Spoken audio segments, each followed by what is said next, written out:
Puji nama Tuhan. Selamat kita bertemu kembali di dalam renungan kita pada hari ini. Apa kabar Bapak Ibu Saudara sekalian? Saya berharap kita semuanya tetap di dalam keadaan sehat-sehat dan baik-baik saja. Bahkan kita ada senantiasa di dalam lindungan Tuhan. Karena seperti renungan harian yang lalu bahwa kita ada senantiasa di dalam lindungan gunung batu, yaitu Tuhan Yesus yang senantiasa memelihara kita, melindungi kita, dan menjaga kita. Bapak Ibu Saudara sekalian yang dikasihi Tuhan, beberapa tahun yang lalu kami tinggal di sebuah desa di Sumatera Utara, tempat lahirnya almarhum suami saya, dan saya diajak ke suatu pancuran ya. Pancuran itu sudah lama katanya dibuat. Ini adalah buatan dari bapakku, kata suami saya begitu ya. Dan pancuran ini terus mengeluarkan air. Air itu jernih sekali, air itu bening dan sejuk sekali. Dan kemudian almarhum suami saya berkata demikian yang tidak pernah saya lupakan. Lihat pipa ini berlumut. Terus saya lihat pipanya, oh ya berlumut. Kenapa? Tetapi air yang keluar dari pancuran ini tetap jernih dan tetap bening. Dan beliau mengatakan bahwa inilah gambaran dari firman Tuhan.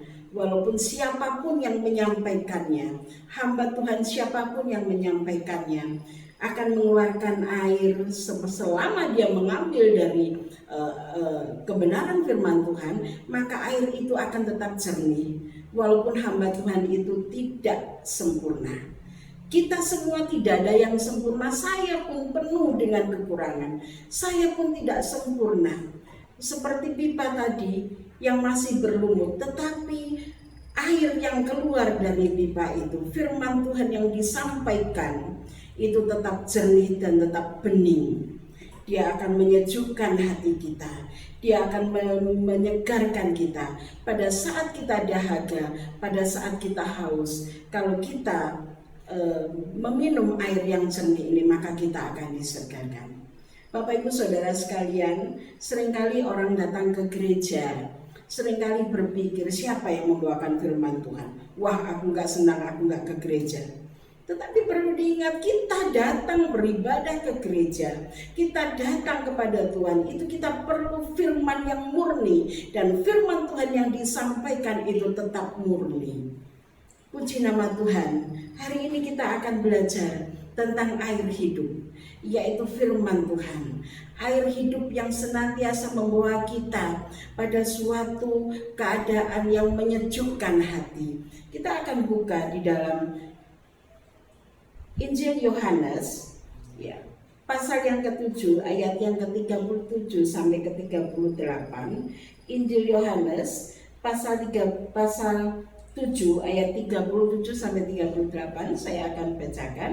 Perikop di atas adalah air sumber hidup. Ayat 37, dan pada hari terakhir, yaitu pada puncak perayaan itu, Yesus berdiri dan berseru, barang siapa haus, baiklah ia datang kepadaku dan minum. Barang siapa percaya kepadaku, seperti yang dikatakan oleh kitab suci, dari dalam hatinya akan mengalir aliran air hidup. Puji nama Tuhan.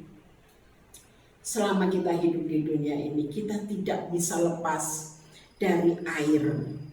Ya, semua makhluk, semua baik itu tanaman, baik itu hewan, baik itu manusia, itu sumbernya adalah kehidupannya pada air. Tanaman kalau tidak disirami dia akan mati. Hewan, manusia kalau kekurangan air dia akan mati. Jadi betapa pentingnya air itu di dalam kehidupan kita. Amat terlebih air itu air hidup, yaitu Tuhan Yesus, yaitu firman Tuhan, itu sangat dibutuhkan oleh manusia. Di ayat 37 dikatakan, barang siapa yang haus datang kepadaku. Kita selalu haus dan dahaga akan firman Tuhan. Itu sebabnya kita datang ke gereja. Itu sebabnya kita datang beribadah. Itu sebabnya kita membaca firman Tuhan. Sebab ini adalah sumber air hidup. Sekali lagi, jangan kita datang ke gereja melihat siapa yang membawakan firman Tuhan. Baru-baru ini saya melihat di Facebook ya, ada kelompok orang-orang yang sudah bertobat. Dengan latar belakang dia dulu adalah preman-preman yang sudah bertobat. Badannya penuh dengan tato, tetapi dia bertobat dan mengabarkan Injil di pasar-pasar. Saya melihat itu, saya heran. Wah, luar biasa. Tuhan akan pakai orang tidak melihat latar belakangnya. Dia dipakai Tuhan untuk mengabarkan Injil, untuk mengabarkan kabar sukacita. Walaupun dia dahulu adalah mempunyai kehidupan yang tidak layak di hadapan Tuhan. Ada banyak hamba-hamba Tuhan yang latar belakangnya adalah latar belakang yang tidak layak di hadapan Tuhan. Tetapi Tuhan pakai mereka menjadi alat untuk menyalurkan air hidup itu, untuk menyalurkan kabar sukacita. Kita tidak usah melihat bagaimana latar belakang dia. Wah, itu nggak cocok dia menyampaikan firman Tuhan. Dia dulu jahat, dia dulu orang yang tidak dikehendaki Tuhan. Dia dulu adalah orang yang tidak layak. Tetapi kalau Tuhan pakai untuk menjadi alatnya Tuhan, untuk menjadi penyalur dari air hidup itu, maka yang kita butuhkan sekarang adalah air hidup yang keluar dari pancuran itu. Air hidup itu sangat berguna bagi kita. Di ayat 38 dikatakan, barang siapa percaya kepadaku, seperti yang dikatakan oleh kitab suci, dari dalam hatinya akan mengalir aliran-aliran air hidup. Tadi pada ayat yang ke-37, siapa yang haus datang kepada Tuhan. Dan Tuhan membuka tangannya untuk menerima kita. Kita akan disegarkan oleh air hidup. Dan di ayat 38, barang siapa yang percaya, dari hatinya mengalir air hidup. Ya. Air hidup itu akan mengalir. Artinya di dalam hati kita selalu mengalir aliran-aliran air hidup. Ya. Betapa pentingnya aliran air hidup itu di dalam kehidupan kita. Kalau kita tidak pernah mendengarkan firman Tuhan, kalau kita tidak pernah membaca firman Tuhan, maka iman kita lama-lama akan mati. Seperti tanaman yang tidak pernah kena air. Dia akan kering dan kemudian dia akan mati. Tetapi orang yang selalu rindu akan kebenaran firman Tuhan, datang dengan kerinduan hati, datang dengan harapan bisa menikmati air hidup. Jangan melihat manusia, tetapi datang dengan satu kerinduan bahwa aku haus dan dahaga akan firman Tuhan. Maka firman Tuhan itu akan bekerja dalam hati kita. Firman itu akan menjadi aliran-aliran air hidup. Ya. Dan mengapa aliran air hidup itu perlu bagi kehidupan kita? Karena yang pertama, aliran air hidup itu selalu memberi kekuatan kepada kita. Hidup kita itu tidak mulus, saudara. Kadang-kadang kita harus jatuh bangun dalam menampaki hidup ini. Ya. Kadang-kadang kita berada dalam satu titik yang kita tidak bisa berbuat apa-apa. Kalau kemarin minggu yang lalu renungan kita mengatakan gunung batu itu adalah perlindunganku. Kemudian ada yang memberikan komen yang mengatakan, betul, hari-hari ini saya takut.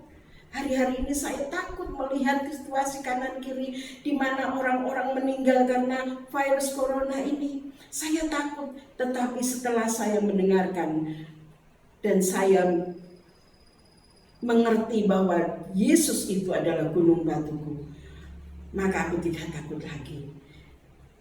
Seteliti apapun kita menjaga kesehatan kita, ya, semaksimal apapun kita menjaga diri kita, tidak ada artinya kalau kita tidak berlindung di bawah gunung batu yang kuat, yang kokoh itu.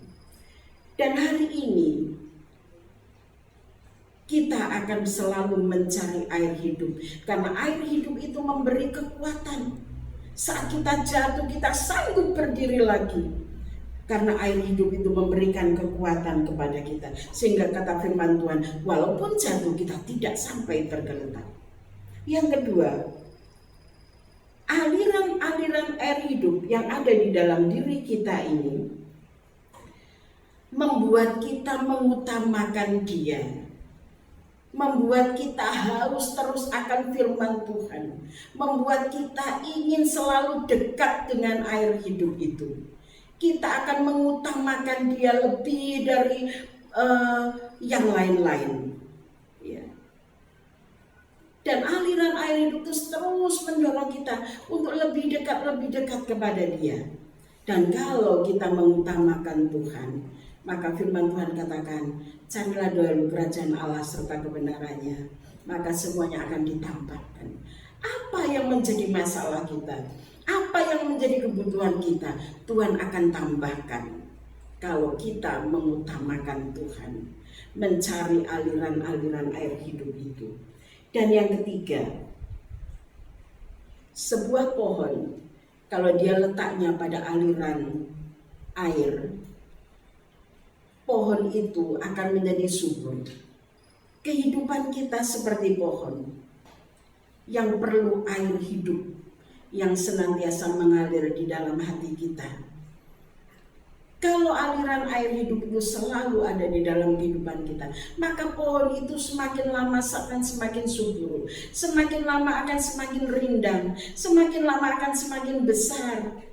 Dan pohon itu bisa mengayomi orang-orang yang berteduh di situ. Artinya apa? Artinya kita bisa menjadi berkat bagi orang lain. Kita dapat mengayomi orang lain, kita dapat menghibur orang lain, kita dapat menguatkan orang lain karena kita sudah kuat. Tetapi kalau kita lemah, kita kurang gizi, kita kurang air hidup itu, maka kita tidak bisa menguatkan orang lain. Tapi kalau kita sudah kuat, kita menjadi pohon yang besar, kita menjadi pohon yang rindang, maka di bawah pohon itu akan bernaung, akan berteduh orang-orang yang membutuhkan pengayoman kita, orang-orang yang membutuhkan kekuatan dari kita, orang-orang yang butuh nasihat dari kita.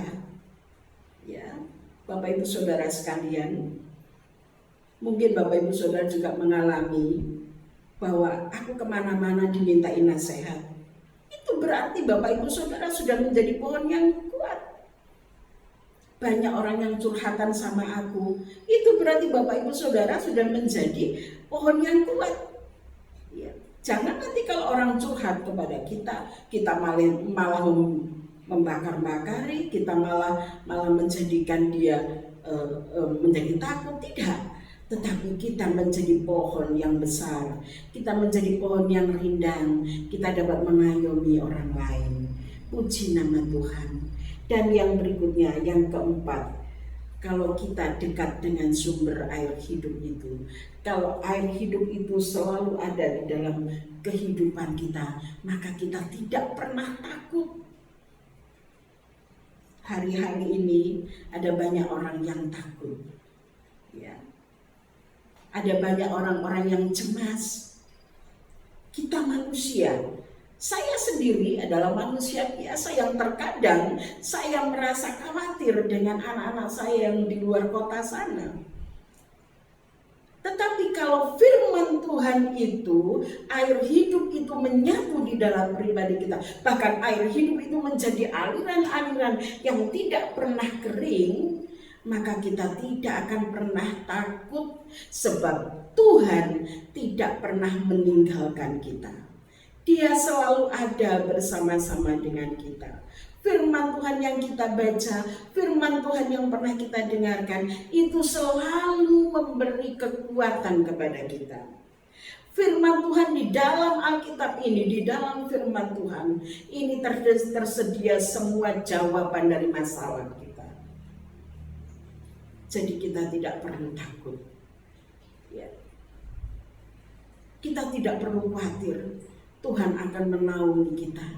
Dia akan ada bersama-sama dengan kita. Sekalipun kadang-kadang kita harus mengalami jatuh bangun dalam kehidupan ini, sekalipun kita harus mengalami sakit penyakit, tetapi Dia selalu ada buat kita. Dia selalu menolong kita dan Dia selalu memberikan kekuatan penuh buat kita. Puji nama Tuhan. Dia adalah Allah yang luar biasa. Itu sebabnya betapa pentingnya kita mencari firman Tuhan. Kita tidak bisa hidup tanpa firman Tuhan. Dan yang terakhir, kalau firman Tuhan itu ada dalam diri kita, kalau air hidup itu mengalir dalam kehidupan kita, maka kita sanggup untuk mengucap syukur.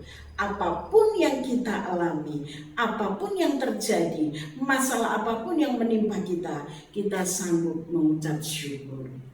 Demikian Bapak Ibu Saudara sekalian, betapa pentingnya air hidup itu di dalam kehidupan kita. Maka kalau panjenengan Bapak Ibu Saudara sekalian, kalau datang beribadah kepada Tuhan, kalau mencari firman Tuhan, carilah firman Tuhan dengan kerinduan. Jangan melihat manusia. Manusia tidak ada yang sempurna. Tidak ada yang sempurna, hanya Yesus yang sempurna. Itu sebabnya jangan mencari kesalahan orang lain, jangan mencari-cari kekurangan hamba Tuhan, tetapi setiap hamba Tuhan diberi wewenang, diberi pengurapan untuk menyampaikan firman Tuhan yang akan menjadi air hidup di dalam kehidupan kita. Baik, sebagai ayat yang terakhir, saya rindu membaca di dalam Yohanes 4 ayat yang ke-14. Yohanes 4 ayat yang ke-14. Ya, demikian bunyi firman Tuhan. Tetapi barang siapa minum air yang akan kuberikan kepadanya, ia tidak akan haus untuk selama-lamanya. Sebaliknya, air yang akan kuberikan kepadanya akan menjadi mata air di dalam dirinya yang terus-menerus memancar sampai kepada hidup yang kekal. Amin. Kita bersyukur kita punya Allah yang luar biasa.